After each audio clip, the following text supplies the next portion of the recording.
नमस्ते सदा वत्सले मातृभूमि त्वया हिंदू भूमे सुखं वर्धितोहम। సో ఆర్ఎస్ఎస్ అంటే అసలు ఏం చెప్తారు? ఒక జాతీయవాద స్వచ్ఛంద సంస్థ ఆర్ఎస్ఎస్. ఈ దేశంలో భారతీయులు అంటే ఈ దేశంలో ఉన్న హిందువులందరూ ఏకతాటిపై ఉండి సంఘటితంగా ఉండి ఈ దేశాన్ని పరం వైభవ స్థితికి తీసుకెళ్ళడానికి ప్రయత్నం చేసేందుకు పుట్టిన సంస్థనే ఆర్ఎస్ఎస్. హిందువుల ఏకత కోసం పనిచేసేది ఆర్ఎస్ఎస్ అంటారు. సో మిగతా మైనారిటీ కావచ్చు, క్రిస్టియన్లు కావచ్చు, సెకండరీ ప్రిఫరెన్స్ అన్నట్టే వస్తుంది కదా. వివేకానందుడు ఒక మాట చెప్పిండు, వాళ్ళు ఏమంటారంటే ఇండైరెక్ట్గా ఇది వేరే వర్గాల వారికి ఒక వార్నింగ్ లాంటిది ఇస్తున్నారు, ఇక మా బలం ఇది అని చూపించడానికి ట్రై చేస్తున్నారని వాళ్ళు అంటారు. బీజేపీకి సంబంధించినటువంటి నాయకులను తయారు చేస్తుందా, లేకపోతే బీజేపీ ఆర్ఎస్ఎస్ నడిపిస్తుందా? ఈ దేశం కోసం పనిచేసే వాళ్ళందరూ భారతీయులే, హిందువులే అని ఆర్ఎస్ఎస్ నమ్ముతుంది. ఈ దేశానికి వ్యతిరేకంగా పనిచేసే కొంతమంది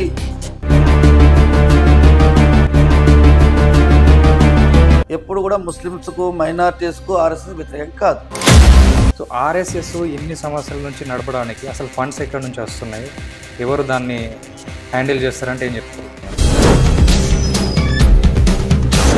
ఆర్ఎస్ఎస్ అనేది ఒక మిలిటెంట్ సంస్థ, దానివల్ల ఎప్పటికైనా ఇండియాకు ప్రమాదమే అని చెప్తారు. ఈ దేశానికి వ్యతిరేకంగా ఎవరు పనిచేసినా ఆర్ఎస్ఎస్ మాత్రం ఊరుకుంటుంది. వాళ్ళు ఆర్ఎస్ఎస్లో ఉన్నారు కాబట్టి వాళ్ళకి మంత్రి పదవులు ఇచ్చారు, ఈటెల రాజేందర్కి ఇవ్వలేదు అనే ఒక ఎలిగేషన్ ఉంది. ఒకసారి ఆర్ఎస్ఎస్ శాఖకు వచ్చి ఆ మాట్లాడే వాళ్ళు శాఖలో ఏ కులాల వాళ్ళు ఉన్నారు, ఎవరున్నారని ఒకసారి చెక్ చేసుకుంటే బాగుంటుంది. ఎందుకంటే ఆర్ఎస్ఎస్ ఎప్పుడు కూడా కులం అడగదు. ఆర్ఎస్ఎస్ ఎప్పుడు రిజర్వేషన్ వ్యతిరేకం కాదు, రాజ్యాంగానికి వ్యతిరేకం కాదు, రాజ్యాంగం కట్టుబడే ఆర్ఎస్ఎస్. సో నెక్స్ట్ కూడా బీజేపీ వస్తే అసలు ప్రజాస్వామ్యం అనేది దేశంలో ఉండదు, మొత్తం బీజేపీకి అనుసరణ నడుస్తుంది అని చెప్పి అంటారు. ప్రజాస్వామ్యాన్ని కూని చేసిందే ఈ ప్రతిపక్షం. బీజేపీ వాళ్ళు చెప్పినట్టు వింటే ఎలాంటి కేసులు ఉండవు, ఇది ఏసీబీ దాడులు ఉండవు, ఈడీ దాడులు ఉండవు. ఎవరైతే బీజేపీకి యాంటీగా పనిచేస్తారో వాళ్ళపైన ఏసీబీని పంపించడం కావచ్చు, ఈడీని పంపించడం కావచ్చు, ఇవన్నీ జరుగుతాయి.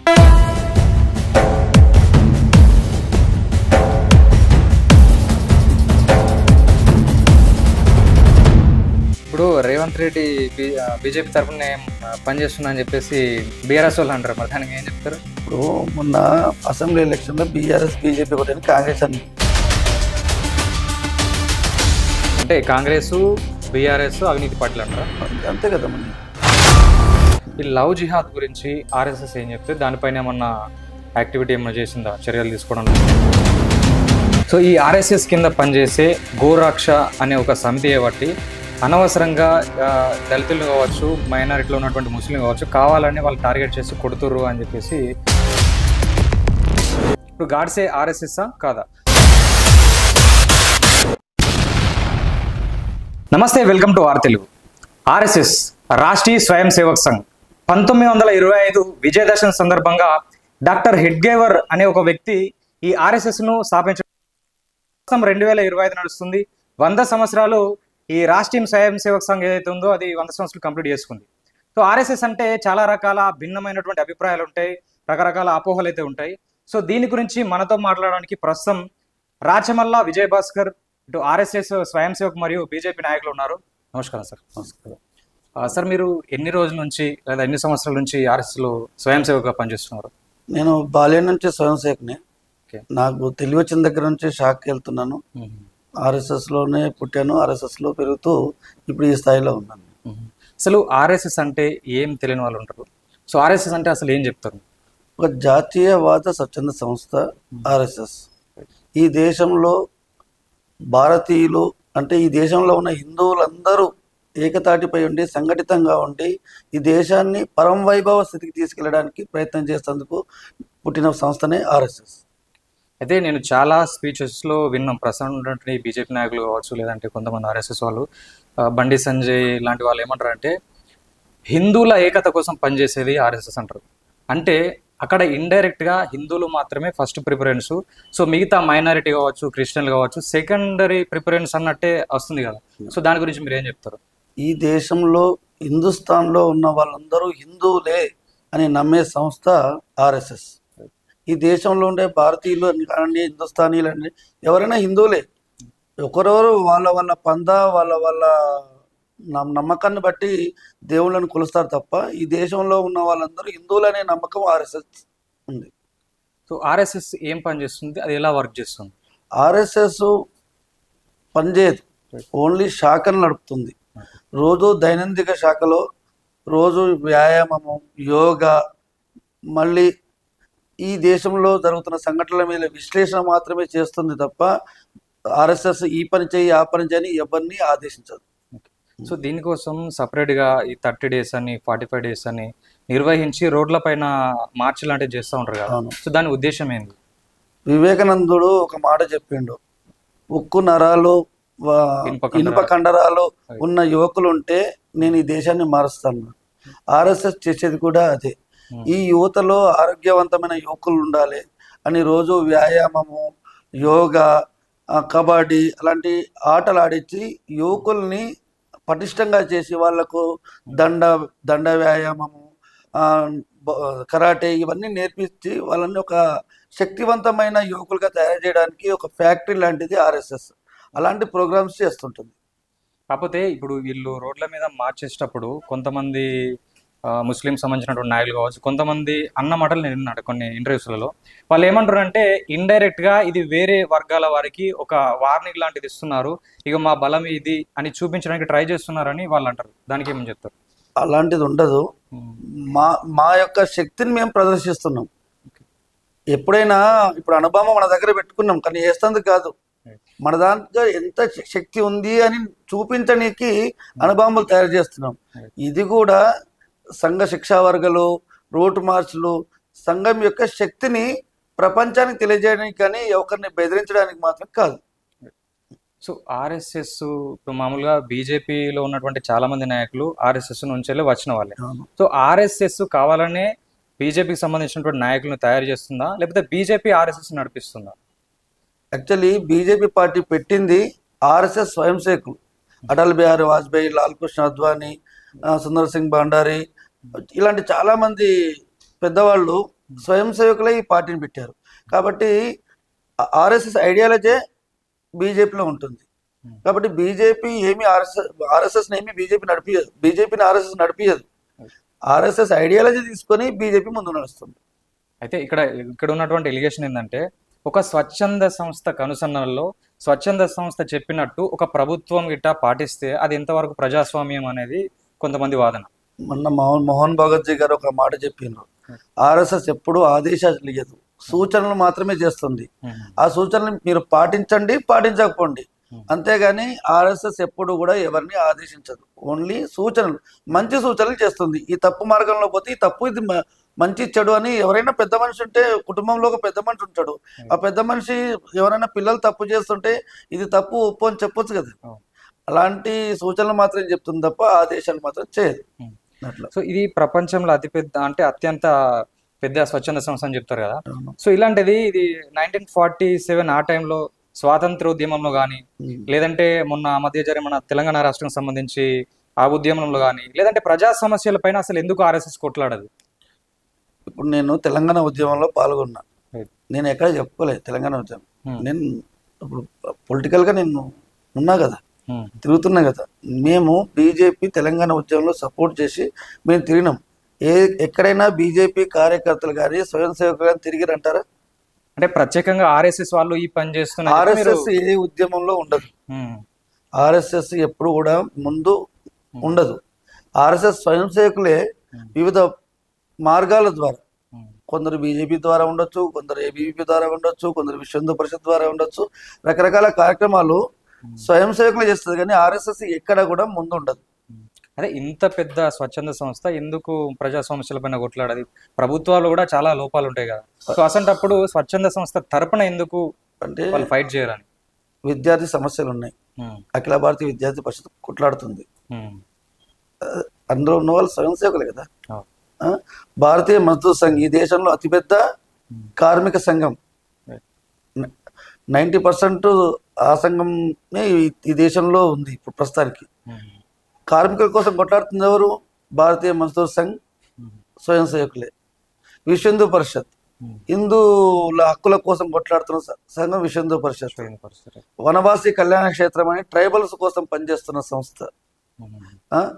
ఇట్లా రకరకాలుగా హిందూ వాహిని అని ఒకటి, సేవికా సమితి అని ఆడవాళ్ళ కోసము, దుర్గా వాహిని అని, రకరకాలుగా ఆర్ఎస్ఎస్ డైరెక్ట్ గా శాఖల పరంగా ఒక్కొక్క దానికి ఒక్కొక్కరిని డైవర్ట్ చేసి చేస్తుంది.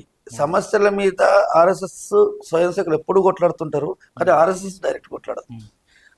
అసలు ఇప్పుడు హిందువుల కోసం ఆర్ఎస్ఎస్ అనే భావన అయితే ఉండిపోయింది, ఫిక్స్. కాకపోతే ఇప్పుడు ఈ మైనారిటీల పైన, ముస్లింల పైన ఆర్ఎస్ఎస్ వైఖరి ఏంటి? ఈ దేశంలో ఉండే జాతీయవాదులందరూ భారతీయులే. ఈ దేశం కోసం పనిచేసే వాళ్ళందరూ భారతీయులే, హిందువులే అని ఆర్ఎస్ఎస్ నమ్ముతుంది. ఈ దేశానికి వ్యతిరేకంగా పనిచేసే కొంతమంది వ్యక్తుల మతోన్మాదులకు ఆర్ఎస్ఎస్ ఎప్పుడు కూడా నచ్చదు. అందుకోసమే మైనార్టీలు వ్యతిరేకము అని ఒక ప్రపగండా తీసుకొచ్చారు ఆర్ఎస్ఎస్ మీద. ఎప్పుడు కూడా ముస్లిమ్స్కు, మైనార్టీస్కు ఆర్ఎస్ఎస్ వ్యతిరేకం కాదు. ఇక్కడ ఇంకొక విషయం, ఇప్పుడు మామూలుగా ఆర్ఎస్ఎస్ లో ముస్లిమ్స్ కు సంబంధించి కూడా ఒక వింగ్ ఉంటది, దాంట్లో కూడా సేమ్ ఆర్ఎస్ఎస్ జరిగినట్టే జరుగుతుందని చెప్తారు కదా. అయితే ఇప్పుడు వాళ్ళ ధర్మం వేరు, సో వాళ్ళు చేసే యాక్టివిటీస్ వేరే ఉంటది. సేమ్ ఆర్ఎస్ఎస్ స్వయం సేవకులు చేసే ప్రార్థనా గీతం, ఎక్సర్సైజ్లు ఇవన్నీ వాళ్ళు కూడా చేస్తారా, లేదంటే వాళ్ళకి సపరేట్ ఉంటుందా? ఆర్ఎస్ఎస్ రాష్ట్రీయ ముస్లిం విచార మంచ్ అని ఒక సంస్థను స్థాపించింది. అది ముస్లిమ్స్ కోసం. వాళ్ళు అందులో యోగా చేస్తారు, సూర్య నమస్కారాలు చేస్తారు, ప్రార్థన పడతారు. ఈ సంస్థలకు వచ్చిందంటేనే ఈ సంఘ ఐడియాలజీని నమ్మి వచ్చిన వాళ్ళే ఉంటారు కదా. ఇందులో ఏం జరుగుతుందో అందులో కూడా అదే జరుగుతుంది. చాలా మంది ముస్లింలు అయితే ఆర్ఎస్ఎస్ ను వ్యతిరేకిస్తారు. సో అలాంటి వాళ్లకు మరి ఇట్లా ఈ మోర్చలో ఉండే వాళ్ళకి ఏమన్నా అంటే బెదిరింపు లాంటివి ఏమన్నా జరుగుతాయి? మీ దృష్టికి ఏమన్నా వస్తుంది? జరుగుతుంటాయి, కానీ భయపడని వాడే ఆర్ఎస్ఎస్ లోకి వస్తాడు. భయపడిన వాళ్ళే స్వయం సేవకులు అవుతారు. స్వయం సేవకులు అంటే స్వయంగా స్వయం సేవకులం, మా అంతటా మేమే సేవ చేస్తాం, ముందుకు వస్తున్నాం. కాబట్టి ఇందులోకి వచ్చిన వాళ్ళు ఎవరు భయపడరు, ఎట్లాంటి బెదిరింపులకు కూడా భయపడరు. సో ఆర్ఎస్ఎస్ ఎన్ని సంవత్సరాల నుంచి నడపడానికి అసలు ఫండ్స్ ఎక్కడి నుంచి వస్తున్నాయి, ఎవరు దాన్ని హ్యాండిల్ చేస్తారంటే ఏం చెప్తారు? ఆర్ఎస్ఎస్ కు పెద్ద ఫండ్స్ అవసరం లేదు. ఆర్ఎస్ఎస్ ప్రచారకులతో నడుస్తుంది. ప్రచారకులు వాళ్ళకి ఇండ్లు ఉండవు, ఫ్యామిలీస్ ఉండవు, ఏముండదు. ఆ ప్రచారకులు స్వయం సేవకుల ఇళ్లలో భోజనాలు చేస్తుంటారు, స్వయం సేవకుల తోటే ఉంటారు. ఇంకోటి ఆర్ఎస్ఎస్ సంస్థ నడపనీకి సంవత్సరానికి ఒకసారి ప్రతి స్వయం సేవకు గురుదక్షిణ కార్యక్రమం కార్యక్రమం పెడుతుంది. ఆ గురుదక్షిణ కార్యక్రమంలో నీ దగ్గర ఎంత ఉంటే అంత, రూపాయి అంటే రూపాయలు లేకపోయినా పర్లేదు, ఆ కార్యక్రమంలో పాల్గొని తన వంతు ఒకరోజు, సంవత్సరంలో ఒకరోజు వితరణ చేస్తాం సంఘానికి. ఆ ఫండ్స్ తోటే ఆర్ఎస్ఎస్ మళ్ళీ ఎక్కడ కూడా ఫండ్స్ తీసుకు, ప్రభుత్వాల నుంచి కావచ్చు, బీజేపీ నుంచి కావచ్చు, లేకపోతే అలా ఏముండదు, అలాంటిది ఏముండదు. అంటే మామూలుగా చిన్న చిన్న స్వచ్ఛంద సంస్థలకే వేల కొద్ది ఫండ్స్ వస్తూ ఉంటాయి బయట నుంచి. సో ఇంత పెద్ద ఆర్గనైజేషన్ కాబట్టి బయట దేశాల నుంచా, లేకపోతే ప్రభుత్వం బీజేపీ కన్సర్న్లో ఉంటుంది కాబట్టి బీజేపీ నుంచి నిధులు వస్తాయని చెప్పి ఒక అలిగేషన్. గురుదక్షిణ రోజు రాని వాడు సపరేట్ గా డబ్బులు ఇస్తున్నా తీసుకోదు ఆర్ఎస్ఎస్. ఆ రోజు మేము ఆర్ఎస్ఎస్ ధ్వజాన్ని గురువుగా పూజిస్తాం. డాక్టర్ కేశవరావు హెగ్డేవర్ గారు ఏం చెప్పారంటే, మన సంఘానికి గురువు భగవద్ధ్వజం, వ్యక్తులు కాదు. ఆ భగవద్ధ్వజానికి మీరు సమర్పణ చేయమని చెప్పిండు. ఆ భగవద్ధ్వజానికి సమర్పణ చేసిన ఫండ్నే ఆర్ఎస్ఎస్ తీసుకుంటుంది. మరెక్కడ కూడా తర్వాత 100 కోట్లు ఇస్తా, 50 కోట్లు ఇస్తా అన్న 50 రూపాయలు కూడా తీసుకోదు. సో ఇంకొకటి, ఇప్పుడు ఈ ఖలిస్తానీ మూవ్మెంట్ చేసే కొంతమంది సిక్కులు కావచ్చు, లేకపోతే ఎంఐఎంలో ఉన్నటువంటి కొంతమంది నాయకులు కావచ్చు, ఆర్ఎస్ఎస్ అనేది ఒక మిలిటెంట్ సంస్థ, దానివల్ల ఎప్పటికైనా ఇండియాకు ప్రమాదమే అని చెప్తారు. సో అది చాలా ఇంటర్వ్యూలో వచ్చింది, ఇంతకుముందు కూడా నేను ఒక వీడియోలో చూసిన. సో దాని గురించి ఏం చెప్తారు? అలానే వాళ్ళకి సమాధానం ఏంటి? ఆర్ఎస్ఎస్ ఎక్కడా కూడా ఈ టెర్రరిస్ట్ యాక్టివిటీలో ఇప్పటి వరకు పాల్గొన్న దాఖలాలు లేవు, ఇక ఇన్ని ఫ్యూచర్ కూడా పాల్గొనదు. ఆర్ఎస్ఎస్ ఎప్పుడైనా ఈ దేశంలో సమస్యలు వస్తే, ప్రకృతి విపత్తులు వస్తే, భూకంపాలు వస్తే, యుద్ధాలు వస్తే, ప్రజలను ఆదుకోవడానికి, సమాజాన్ని ఏకీకృతం చేయడానికి ఆర్ఎస్ఎస్ పనిచేస్తుంది. కానీ ఇలాంటి టెర్రరిస్ట్ యాక్టివిటీస్లో ఎప్పుడు కూడా పాల్గొనదు, పాల్గొనలేదు, పాల్గొనకూడదు కూడా. సో ఇలా కొంతమంది సమూహంతో యాక్టివిటీస్ చేయించడం కావచ్చు, సో ఇలా వేరే ధర్మంలో ఉన్న వాళ్ళు కూడా అట్లా ప్రయత్నాలు చేస్తే దానికి అంటే ఆర్ఎస్ఎస్కి ఇలాంటి ఇబ్బంది ఉండదు కదా. ఎవరి అంటే ఎవరి ఇప్పుడు ముస్లిం ధర్మంలో ఉన్న వాళ్ళు ఉంటారు, సో వాళ్ళు కూడా సేమ్ ఇట్లనే ఒక 100 మందిని గ్రూప్ పెట్టి వాళ్ళ యాక్టివిటీస్ కానీ లేకపోతే క్రిస్టియన్ సంబంధించి అంటే ఆ ధర్మంలో అయితే లేవు ఇలాంటివి. ఏ ధర్మంలో అయినా వాళ్ళ ఆచార ప్రకారం ఏం చేసుకున్నా ఆర్ఎస్ఎస్కి ఏమి ఇబ్బంది ఏం లేదు. ఈ దేశానికి వ్యతిరేకంగా పనిచేయనంత వరకే ఆర్ఎస్ఎస్కి ఇబ్బంది. ఈ దేశానికి వ్యతిరేకంగా ఎవరు పనిచేసినా ఆర్ఎస్ఎస్ మాత్రం ఊరుకు. సో ఒక సైడ్ ఒకసారి పాలిటిక్స్ విషయానికి వస్తే, సో ప్రస్తుతం తెలంగాణ రాష్ట్రంలో ఇంత ముందు ఉన్న దానికంటే కొంచెం ఎక్కువ ఆదరణ పెరిగిపోయింది ఈటెల రాజేందర్ వచ్చి బీజేపీకి వచ్చిన తర్వాత. కాకపోతే ఈటెల రాజేందర్ కు మంత్రి పదవి ఇవ్వలేదు. అంటే మామూలుగా బండి సంజయ్ కావచ్చు, తర్వాత ఎవరైతే వేరే నాయకులు ఉన్నారో సో వాళ్ళిద్దరికి రావడం జరిగింది. వాళ్ళు ఆర్ఎస్ఎస్ లో ఉన్నారు కాబట్టి వాళ్ళకు మంత్రి పదవులు ఇచ్చారు, ఈటెల రాజేందర్కి ఇవ్వలేదు అనే ఒక ఎలిగేషన్ ఉంది. సో దాని గురించి ఏం చెప్తారు? అట్లాంటిది ఏం లేదు, సీనియారిటీ ప్రకారం వాళ్ళకి ఇచ్చిండొచ్చు. ఈటల రాజేందర్ గారికి కూడా న్యాయం జరుగుతుంది. ఆయనకి ఏదో ఒక బాధ్యత పార్టీ ఆలోచించిస్తుంది. ఎప్పటి కూడా పార్టీలోకి వచ్చిన వాళ్ళకి ఎలాంటి అన్యాయం జరగదు, కానీ వేచి చూసే ధోరణి ఉండాలి అంతే.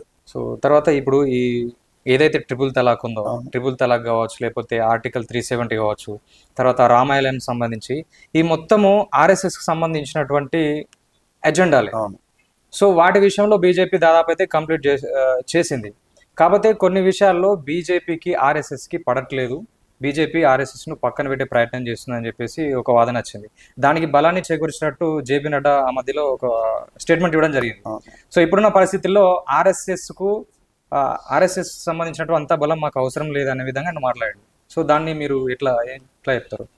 ఏ సమయంలో అలా మాట్లాడిండో కానీ అట్లా ఏం లేదు. ఆర్ఎస్ఎస్ ఆశీస్సులు ఎప్పుడు బీజేపీకి ఉంటాయి. ఆర్ఎస్ఎస్ స్వయం సేవకులు ఎప్పుడు కూడా బీజేపీతో కలిసే పనిచేస్తారు, అట్లేం ఉండదు.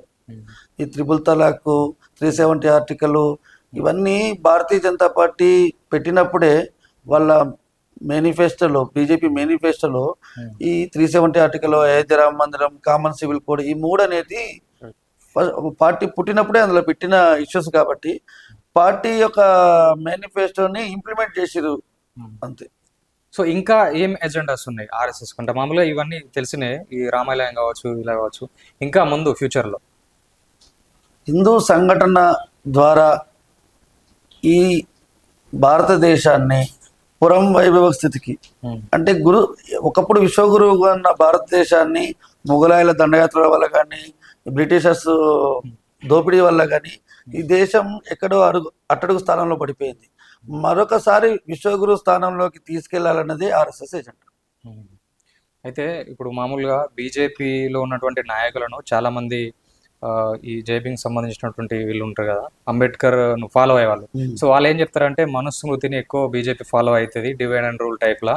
సో దళితులను లేదంటే ఈ గిరిజనులకు సంబంధించిన వాళ్ళను పైకి రాకుండా చూస్తాయి అని చెప్పేసి వాళ్ళు పూర్తి స్థాయిలో బీజేపీని అపోజ్ చేస్తారు. సో దాని గురించి ఏం చెప్తారు? ఆర్ఎస్ఎస్ ఈ విషయంలో ఎలా స్పందిస్తుంది? ఒకసారి ఆర్ఎస్ఎస్ శాఖకు వచ్చి మాట్లాడే వాళ్ళు శాఖలో ఏ కులాల వాళ్ళు ఉన్నారు, ఎవరున్నారని ఒకసారి చెక్ చేసుకుంటే బాగుంటుంది. ఎందుకంటే ఆర్ఎస్ఎస్ ఎప్పుడు కూడా కులం అడగదు. ఈ రోజు వరకు కూడా నన్ను ఏ కులం అంటే ఆర్ఎస్ఎస్ అడగలేదు. కుల వ్యవస్థ అనేది ఆర్ఎస్ఎస్ ఎప్పుడు కూడా కులాల ప్రకారం ఎవరిని పక్కన పెట్టదు. సో మీ అభిప్రాయం ప్రకారం మీరు బీజేపీలో కూడా ఉన్నారు కాబట్టి, సో ఈ విషయంలో మీరేం చెప్తారు యాజ్ ఎ బీజేపీ నాయకులుగా? కుల వ్యవస్థ, కులాలని ఎప్పుడు తక్కువ చేసి చూడదు ఆర్ఎస్ఎస్. ఎప్పుడు బీజేపీలో కానీ ఆర్ఎస్ఎస్లో కానీ కులపు పట్టింపు ఉండదు. ఎవడైనా వాన్ టాలెంట్ తోటి ముందుకు వస్తాడు తప్ప కుల ప్రస్తావన ఎక్కడ కూడా ఆర్ఎస్ఎస్లో శాఖలో ఉండదు. అంటే ఇప్పుడు ఉన్నటువంటి రిజర్వేషన్లు తీసివేయడానికి ట్రై చేస్తున్నారు బీజేపీ వాళ్ళు అని చెప్పి రాజకీయ ప్రకారంగా ప్రపగండ మస్తు చేస్తారు. రాజ్యాంగం మారుస్తారని లాస్ట్ పార్లమెంట్ ఎలక్షన్ లో రాహుల్ గాంధీ అది పట్టుకొని తిరిగిండు. ఏమైనా మార్చారా? అది ఓట్ల కోసం రకరకాల జిమ్మిక్కులు, ప్రతిపక్షాల వాళ్ళు జిమ్మిక్కులు రాజకీయాల్లో భాగమే. అది తప్పితే ఆర్ఎస్ఎస్ ఎప్పుడు రిజర్వేషన్ వ్యతిరేకం కాదు, రాజ్యాంగానికి వ్యతిరేకం కాదు. రాజ్యాంగం కట్టుబడే ఆర్ఎస్ఎస్ ఉంటుంది. కానీ పోను ఇప్పుడు ఇది మూడోసారి. సో నెక్స్ట్ కూడా బీజేపీ వస్తే అసలు ప్రజాస్వామ్యం అనేది దేశంలో ఉండదు, మొత్తం బీజేపీకి అనుసరణ నడుస్తుంది అని చెప్పి అంటారు.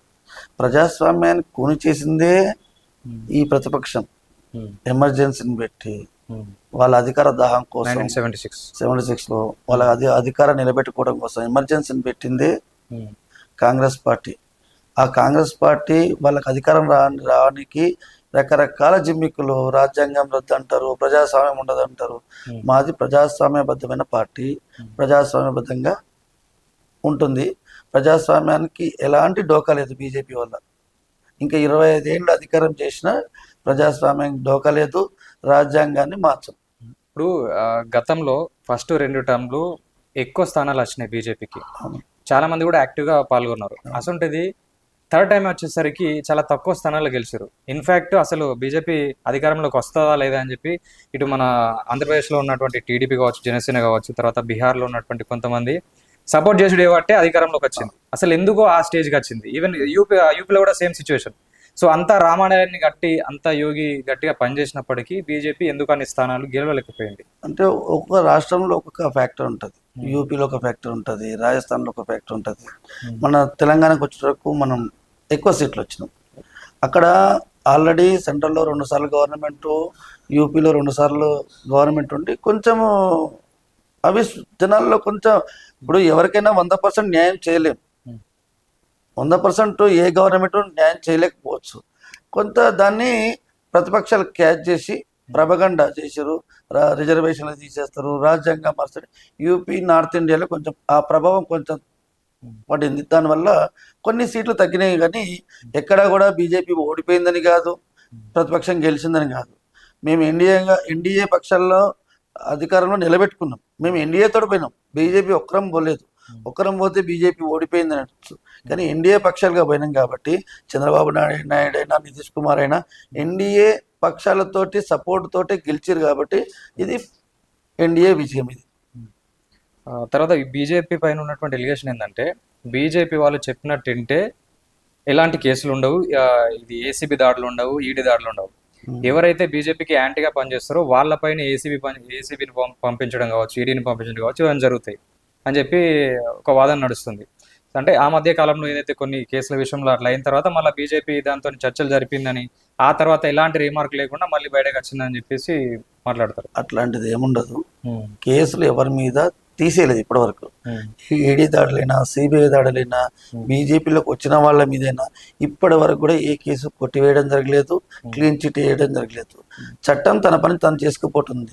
సిబిఐ దగ్గర కొన్ని వేల కేసులు ఉన్నాయి. ఆ కేసులు ముందుకు సాగాలంటే టైం పడుతుంది. అంతే తప్ప బీజేపీకి అనుకూలంగా ఉంటే దాడులు జరగవు, వ్యతిరేకంగా ఉంటే దాడులు జరుగుతాయి. ఎవరైతే అవినీతి చేస్తారో వాళ్ళ మీద దాడులు కంపల్సరీ జరుగుతాయి. అది చట్టం తన పని తను చేసుకుంటుంది. కానీ బీజేపీకి ఏం సంబంధం? సిబిఐ తోటి, ఈడీ తోటి బీజేపీకి ఏం సంబంధం? ఇప్పుడు రేవంత్ రెడ్డి బీజేపీ తరఫున పనిచేస్తున్నా అని చెప్పేసి బీఆర్ఎస్ వాళ్ళు అంటారు, మరి దానికి ఏం చెప్తారు? ఇప్పుడు మొన్న అసెంబ్లీ ఎలక్షన్లో బీఆర్ఎస్ బీజేపీ ఒకటి, కాంగ్రెస్ అన్ని ఓట్లు తెచ్చుకుంది. రేపు పొద్దుగాల ఎలక్షన్స్ పోతే బీఆర్ఎస్ కాంగ్రెస్ ఒకటి వాళ్ళు ఓట్లు తెచ్చుకోవాలని చూస్తున్నారు.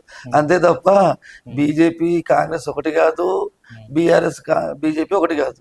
ఎవరి ఏ రాజకీయ పార్టీ ఆ రాజకీయ పార్టీ సిద్ధాంతం ప్రకారం పనిచేస్తుంది. ఎవరికి ఎవరు కలిసి లేరు. ఇప్పుడు ఆ మధ్య ఈ కవిత లిక్కర్ స్కామ్ కేసు టైంలో కేసీఆర్ వచ్చి బీజేపీ నాయకులను కలిసిండు. సో నెక్స్ట్ ఈ బీజేపీ బీజేపీలో బీఆర్ఎస్ విలీనం అయితే అని చెప్పేసి అన్నారు. సో దాని గురించి నిజంగానే చర్చలు జరిగిండొచ్చు, అది జరగకుండా అయితే ఏముండదు. అయితే ఇలాంటి అవినీతి పార్టీలతోటి అంటగాకూడదనే ఒక నిర్ణయం సెంట్రల్ పార్టీ తీసుకుంది కాబట్టి వాళ్ళని, అంటే కాంగ్రెస్ బీఆర్ఎస్ అవినీతి పార్టీలు అంటారా? అంతే కదా. మళ్ళీ బీజేపీ ఎమ్మెల్యేల మీద కానీ ఎంపీల మీద కానీ ఏమైనా ఎలిగేషన్స్ ఇన్ని 10 సంవత్సరాల అంటే పూర్తి స్థాయిలో బీజేపీలో ఉన్న వాళ్ళు ఎలాంటి అవినీతిలో ఇరుక్కోలేదంటారు, ఎలాంటి అవినీతి చేయలేదంటారు? పూర్తి స్థాయిలో ఉండొచ్చు, ఏదో కొద్దిగా పోగానే వాళ్ళకు పనిష్మెంట్ అవుతుంది. ఎట్లయినా ఎవరైనా అవినీతి చేస్తే బీజేపీలో క్రాస్ ఎగ్జామినింగ్ అవుతుంది, వాళ్ళకు పనిష్మెంట్ ఉంటుంది. కానీ అవినీతి రహిత సమాజాన్ని, అవినీతి రహిత భారతదేశాన్ని నిర్మించడమే భారతీయ జనతా పార్టీ లక్ష్యం. అంటే పూర్తి స్థాయిలో హిందుత్వం కోసం పనిచేస్తున్నా అని చెప్పేటువంటి రాజాసింగ్ను ఎందుకు బీజేపీ పక్కన పెడుతుంది? రాజాసింగ్ రిజైన్ చేసిపోయింది కదా. దానికి కారణం ఏంటిది? అంటే బీజేపీ వాళ్ళు చేసుడు చేయబట్టే సరిగా నాకు ఇంపార్టెన్స్ ఇస్తలేరు అని చెప్పేసి అతని వాదన. ఒక కుటుంబంలో 10 మంది ఉంటారు, ఒక పెద్ద మనిషి ఒకరు ఉంటారు. పెద్ద మనిషి తత్వం నచ్చనోడు పక్కకెళ్ళి వేరే సంసారం పెట్టుకుంటారు కదా. పెట్టుకుంటారు కదా. అట్లనే కొన్ని ఇష్యూస్ ఉంటాయి ఒక కుటుంబంలో. అతనికి నచ్చలేదు, బయటకు వెళ్ళిపోయిండు, మళ్ళీ నచ్చితే రావచ్చు కూడా. సో ఈ ఆర్ఎస్ఎస్ కింద పనిచేసే గోరక్ష అనే ఒక సమితి బట్టి అనవసరంగా దళితులు కావచ్చు, మైనారిటీలో ఉన్నటువంటి ముస్లిం కావచ్చు, కావాలని వాళ్ళు టార్గెట్ చేసి కొడుతుర్రు అని చెప్పేసి ఒక వాదన ఉంది. అంటే చాలా కొన్ని విజువల్స్ మనం చూసినాము, ఆవులను ట్రాన్స్పోర్ట్ చేస్తారని అట్లా అని చెప్పి కొడుతూ ఉంటారు. సో దానిపైన మీరు ఏం చెప్తారు? నిజంగానే వాళ్ళ ఆవులను ట్రాన్స్పోర్ట్ చేస్తుంటారా, అట్లా చేస్తుంటారు, లేదంటే కావాలని?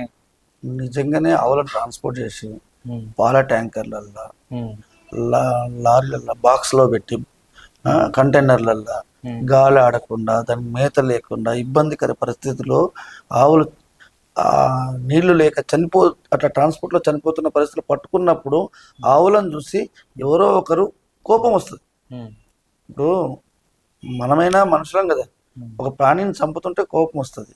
అలాంటప్పుడు ఏదైనా చిన్న చిన్న సంఘటనలు జరిగిండొచ్చు, కానీ బజరంగ్ దళ్ కానీ, విశ్వ హిందూ పరిషత్ కానీ, గోరక్ష సమితి కానీ ఎలాంటి అటాకులు చేయమని ఆదేశించదు, అటాకులు చేయమని చెప్పదు. అది ఏదో చిన్న చిన్న సంఘటనలు మామూలుగానే మన ఊర్లోనే ఏదైనా చేస్తుంటే ఏం చేస్తున్నావురా అని మనం బెదిరియడమో కొట్టడమో జరుగుతుంటుంది. అట్లాంటి చిన్న చిన్న సంఘటనలు తప్ప ఏ రోజు కూడా ముస్లింల మీద, దళితుల మీద ఇప్పుడు ఏం చేస్తారంటే దళితులు హిందువులు కాదు అనే ఆలోచనతోటి ఆర్ఎస్ఎస్ వాళ్ళు, విశ్వ హిందూ పరిషత్ వాళ్ళు దళితుల మీద దాడి ఈ దళితులు కూడా హిందువులే, కానీ ఎవరి మీద ఎలాంటి దాడులు జరగవు. ఈ లవ్ జిహాద్ గురించి ఆర్ఎస్ఎస్ ఏం చెప్తే దానిపైన ఏమన్నా యాక్టివిటీ ఏమైనా చేసిందా, చర్యలు తీసుకోవడం లాంటివి? ఆర్ఎస్ఎస్ ప్రత్యక్షంగా ఏం యాక్షన్ తీసుకోదు. లవ్ జిహాద్ అనేది భారతదేశంలో ఇప్పుడు జరుగుతున్న అతిపెద్ద క్రైమ్ ఇది. సో నిజంగానే బీజేపీ వాళ్ళు కావచ్చు, లేదంటే ఆర్ఎస్ఎస్ వాళ్ళు చెప్తున్నట్టు మాట్లాడుతున్నంత స్థాయిలో ఉందా లవ్ జిహాద్? ఉంది, ఉన్నాయి, మనకు మీడియాలో బయటపడుతున్నాయి, ఎన్నో చూస్తున్నాం కదా. మీరు సబ్ రిజిస్టర్ ఆఫీస్లోకి వెళ్ళండి, హిందూ అమ్మాయి, ముస్లిం అబ్బాయి, హిందూ అమ్మాయి, ముస్లిం అమ్మాయి, హిందూ అబ్బాయి ఎక్కడ కనపడదు. ముస్లిం అబ్బాయి, హిందూ అమ్మాయి. మీరు మన హైదరాబాద్ చాలా సబ్ రిజిస్టర్ ఆఫీస్లోనే మ్యారేజ్ కోసము బోర్డుల మీద పెట్టి ఉంటాయి. మెయిన్ హిందూ అమ్మాయిలని టార్గెట్ చేసి అందులో కలుపుకోవాలని రీసెంట్గా ఒక మౌల్వీకి ఫారిన్ నుంచి ఫండ్స్ వస్తున్నాయని అరెస్ట్ చేయడం కూడా జరిగింది. 100 కోట్ల ఫండ్స్ వస్తున్నాయి, ఇల్లు కూడా కూలగొట్టడం. కానీ ఇన్ని ఇప్పుడు దాదాపు బీజేపీ వచ్చి కూడా దాదాపు 11-12 ఏళ్ళు అయిపోయింది. సో అంతే ఎందుకు గమనించుకోలేకపోతుందా ప్రభుత్వం? 100 కోట్ల ఫండ్స్ వచ్చినాయని ఇప్పుడు పేపర్లు అవన్నీ, బ్యాంక్ స్టేట్మెంట్ అనేది దొరికినాయి. సో ఇన్ని ఏళ్ళు అసలు సరైనటువంటి వ్యవస్థ లేదంటారా ఇవన్నీ ఆపడానికి? వ్యవస్థ అన్నీ ఒకటేసారి చేయలేము. 75 ఏళ్ళ నుంచి జరుగుతున్న ఇబ్బందుల్ని సెట్ చేసుకుంటాలని టైం పడుతుంది. ఒక 1 by 1 సెట్ చేసుకుంటూ వచ్చేటరకు ఈ స్థాయికి వచ్చేటరకు ఇంత టైం పట్టింది. కాబట్టి ఉంటుంది, ఆ ప్రాబ్లమ్స్ పట్టుకోవడానికి ప్రయత్నం చేస్తుంది గవర్నమెంట్. సో ఆర్ఎస్ఎస్ గురించి ప్రజలకు చెప్పాలంటే ఏం చెప్తారు? ఒక జాతీయవాద సంస్థ, స్వచ్ఛంద సంస్థ. ఏ రాజకీయాలకు, ఏ మతాలకు అతీతమైన ఈ దేశంలో ఉన్న జాతీయవాదుల కోసం పెట్టినటువంటి సంస్థ. సార్ ఆర్ఎస్ఎస్ గురించి ఇంత గొప్ప చెప్తారు, దేశభక్తిని పెంపొందించి ఆ దేశంలో ఉన్నటువంటి యువతనందరినీ ఏకం చేసే సంస్థ అని చెప్తారు కదా. సో ఎందుకు మరి ఆర్ఎస్ఎస్ను 3 సార్లు నిషేధం విధించారు? అంటే మామూలుగా నిప్పులు రాందే పొగరాదని చెప్తారు కదా. సో ఏదో కారణం లేనిదే ఆర్ఎస్ఎస్ను నిషేధం విధించిందంటారా? 3 సార్లు కూడా రకరకాల కారణాలతోటి నిషేధించడం జరిగింది. మొదటిసారి మహాత్మా గాంధీ మర్డర్ జరిగినప్పుడు గాడ్సేని ఆర్ఎస్ఎస్ నడిపించిందని, మహాత్మా గాంధీ మర్డర్ ఆర్ఎస్ఎస్ కన్సర్న్లో జరిగిందని ఆలోచనతో ఆ రోజు నిషేధం విధించడం జరిగింది. తర్వాత ఎంక్వైరీలో ఆర్ఎస్ఎస్ పాత్ర ఎలాంటిది లేదని తెలిసిన తర్వాత అదే నెహ్రూ గవర్నమెంట్ నిషేధం ఎత్తివేయడం జరిగింది. మళ్ళీ 76 ఎమర్జెన్సీలో ప్రజాస్వామ్యయుతంగా ఉద్యమం చేస్తున్న నాయకులకు సపోర్ట్ చేస్తుంది. ఈ ప్రజాస్వామ్యం మళ్ళీ వీళ్ళ వల్ల కాంగ్రెస్ పార్టీకి ఇబ్బంది అవుతుంది అనే ఆలోచనతో ఆ రోజు విధించడం జరిగింది. మరోసారి బాబ్రీ మసీదు కరసేవలు కూల్చివేయడం జరిగింది. ఈ బాబ్రీ మసీద్ కూల్చివేతల్లో కూడా ఆర్ఎస్ఎస్ ఉంది అని ఆలోచనతో నిషేధించడం జరిగింది. సో అప్పుడు ఏదైతే ఆ మీటింగ్ జరిగిందో వాజ్పేయి ఆ టైంలో, సో దానికి ఆ ప్రసంగానికి వాళ్ళు ముగ్ధులైన తర్వాత వాళ్ళ దానికి ప్రభావితం చెందే కదా వాళ్ళ చేసింది. ఆ రోజు కూలగొట్టమని ఏ నాయకుడు కూడా అక్కడ ఉపన్యాసం ఇవ్వలేదు. అసలు ఆ స్థాయిలో ఉంటాయి ఆ ప్రసంగాలు ఒక మనుషుల్ని ఆ దిశగా ప్రేరేపించే దిశగా? అలాంటిది ఏముండదు. అయోధ్యలో రామ మందిర కరసేవ అంటే శంకుస్థాపన చేయడానికి పోయారు, అంతా పూజా కార్యక్రమాలు చేయడానికి పోయారు.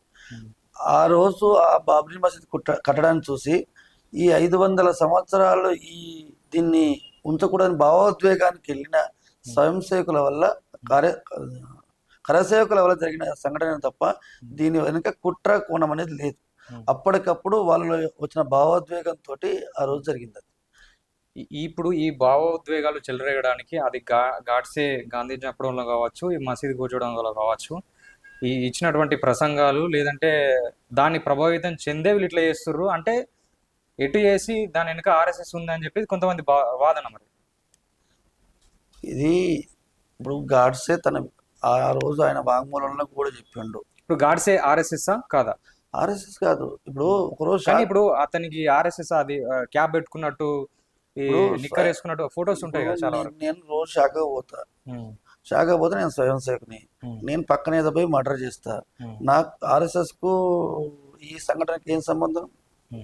నా వ్యక్తిగతమైన కోపంతోటో తోటి పోయి వాడిని చంపేసిన, దానికి ఆర్ఎస్ఎస్ సంబంధం లేదు.